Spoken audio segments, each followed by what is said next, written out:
Ազգային ժողովի պատգամավոր Էդմոն Մարուքյանը հերթական հանդիպումն ունեցավ Վանաձորի թիվ 8 դպրոցի հարակից թաղամասերի բնակիչների հետ։ Արդեն ընդունված օրենքներում փոփոխություններ կատարելու կամ նոր օրենքի նախագծեր ներկայացնելու ամենաարդյունավետ մեթոդը պատգամավորի համոզմամբ նման հանդիպումների միջոցով առկա խնդիրների հավաքագրումն է։ Այս նպատակով Էդմոն Մարուքյանը արձակուրդներին ոչ թե արտերկրում հանգստանալու մեկնեց, այլ մնաց իր հարազատ քաղաքում, իր ընտրատարածքի աջակցության եւ ուշադրության կարոտ բնակիչների հետ, նրանց կողքին եւ բարձրացած բոլոր հիմնահարցերը աշնանային նստաշրջանից անրաբեռնված օրերին տեղ կգտնեն նրա ծրագրերում։ Բնակիչները մտահոգություն հայտնեցին տրանսպորտի, մասնավորապես երթուղային փոխադրամիջոցների սպասվելիք թանկացումների վերաբերյալ, սակայն Էդմոն Մարուքյանը տեղեկացրեց, որ այս ուղղությամբ իրականացված հանրային տարատեսակ գործընթացները գոնե առայժմ կասեցրել են թանկացման գաղափարը, սակայն խորհուրդ տվեց կառավարության կողմից այն վերանայելու պարագայում պայքարել սեփական իրավունքների համար։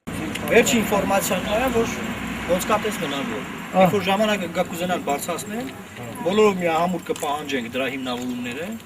եթե հիմնավոր չլինի, բնականաբար պետք է դրա դեմ քայլեր անել։ Արցախյան ազատամարտի մասնակիցներից մեկին մտահոգում էր Երևանի ազատության հրապարակում կազմակերպված ցույցերի ճակատագիրը։ Էդմոն Մարուքյանը արդարացի է համարում հայրենիքին իրենց առողջությունն ու կյանքը նվիրաբերած մարդկանց բողոքն ու դժգոհությունը եւ գտնում է, որ իշխանությունները իսկապես պարտավոր են հատուկ վերաբերմունք դրսեւորել նրանց նկատմամբ։ Այդ մարդիկ բազմաթիվ խնդիրներ ունեն, առողջական, սոցիալական, այդ մարդկանց երեխեք հասունացել են, պետքա բուհեր ընդունվեն, իրաց կյանքը դասավորեն, բայց նրանք են մարդիկ են, որոնք հայրենիքին կյանք են տվել, առողջություն են տվել։ Հիմա այդ մարդիկ բողոքում են, ասում են պետություն, մեր խնդիրները լուծի։ Պետությունը քանի դեռ չի լուծել, այդ մարդիկ այլ բողոքել։ Ես այդ հարցին Բնակիչները դժգոհեցին թաղամասի եւ փողոցների ասֆալտապատումից, մայթերի բացակայությունից, տեղեկացրին, որ իրենք դիմել են տեղական իշխանություններին, սակայն պատգամավորը խորհուրդ տվեց իրենց իրավունքները պաշտպանել գրավոր եւ պաշտոնական մակարդակում, ոչ թե բանավոր խոստումների ու զրույցների հիմքով։ Ես ձեզ խնդրում եմ կապի մեջ լինեք եւ ոչ միայն իմ հետ կապի մեջ լինեք, այլ ձեր կողմից ընտրված բոլոր պաշտոնատար անձանց հետ կապի մեջ եղեք։ Բոլոր ձեր ընտրյալներին աշխատեցրեք, ծառայեցրեք իշահ